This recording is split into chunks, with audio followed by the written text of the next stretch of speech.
Are you worried at all about Mahomes losing this game? Oh, yeah. I mean, here's the thing. Let's talk about it from the Chiefs angle, then we'll do the Bills angle. This is because if the Chiefs had taken care of business against Green Bay, they would have a game to play with. Because I do not believe Miami or Baltimore is going to run the table. And in fact, it's impossible for them both to run the table as they play each other later in the year. So one of them is guaranteed a loss. And I think with Baltimore having Rams, Jags, Niners, Dolphins, Steelers, I think they probably have 2 losses left in them, but definitely one. And Miami's got Titans, Jets, Cowboys, Ravens, Bills. I think they probably, let me put it like this. The team that loses the Miami-Baltimore head-to-head, I think is going to lose at least twice. The team that wins it probably only loses one more time. And so had the Chiefs won the Packers game, they would be able to lose one more the rest of the way and almost still assuredly be the 1 seed. Home field and the bye.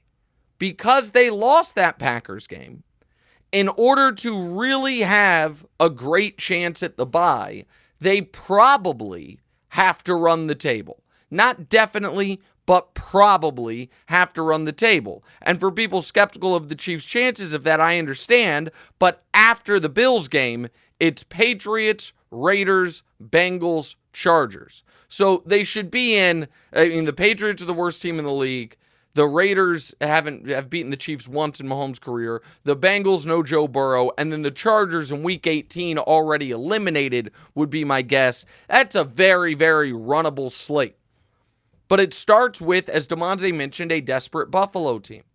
And Josh Allen, who at Arrowhead has shot fireballs out his eyes the last couple years. Even in the playoff loss, he was excellent. And so, from a Chiefs perspective, if they look lethargic or sloppy or disjointed, it's not because, they overlooked this team. It's not because, you know what I mean, the game didn't matter that much. It's because right now, there's real issues. And so, now, of course, and on the flip side, there are some real structural advantages for Buffalo in this game.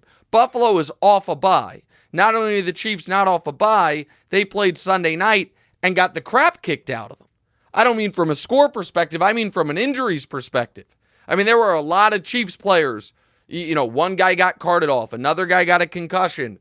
There were a lot, Isaiah Pacheco showed up on the injury report yesterday, didn't practice, dealing with a shoulder. So there's a lot of wear and tear. So it is not an easy spot for Kansas City. And if they win, then I think we will look at this last 5 weeks of going 2-3 as people somewhat overreacting to, a bit of a slump. If they lose, I'll be on here Tuesday and I'll be telling you that the Chiefs, it's hard to say in trouble because of the context of the rest of the conference. Trevor is hurt.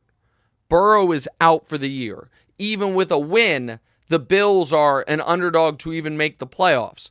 The Steelers are on their backup quarterback. The Browns are on their third-string quarterback.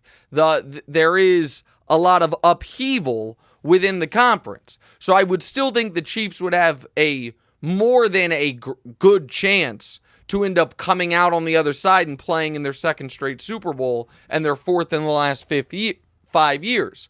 But it won't be because the team, has no issues. Now to the Bills side of things. And this is where I think the beginning of this game, DeMonte, is hypercritical. And the Bills have started slowly. That's been one of their issues. Everybody is recognizing the Bills are coming off a bye, and McDermott's 6-0 off a bye, and historically teams coming off a bye are hard to beat. Got it. Especially good teams. I'm not certain how good the bye was for Buffalo from a psychological perspective because of where it came. It came right after another devastating defeat where it felt like they should have won. They found a way to lose to Philly. It would be, a couple weeks removed from them inventing a way to lose against Denver.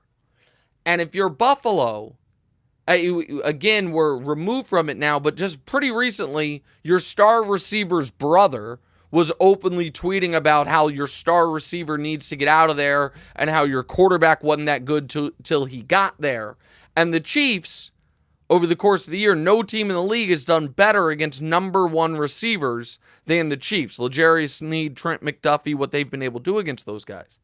So there is a scenario where the Chiefs, who even in their struggles have done pretty well on their opening drives, the Chiefs get out to a nice, 10-0 lead, and Buffalo, Josh Allen starts to press a bit, Diggs is yelling at people on the sideline, and all of a sudden, we have a real potential issue there because this is a team that is desperate and does know that they have to probably run the table. Josh Allen said it yesterday. These are all playoff games for us now. So there would be something extra satisfying, DeMonze, about the Chiefs ending their slump by ending the Bills season, but this is not an easy matchup or an easy opponent, and the 1.5 point spread indicates that. Hey, thanks for watching. Hit the subscribe button to get more from the show, and make sure to click the bell to get notified every time new content drops. Check out full episodes of What's Right wherever you get your podcasts, or just click the link in the description below.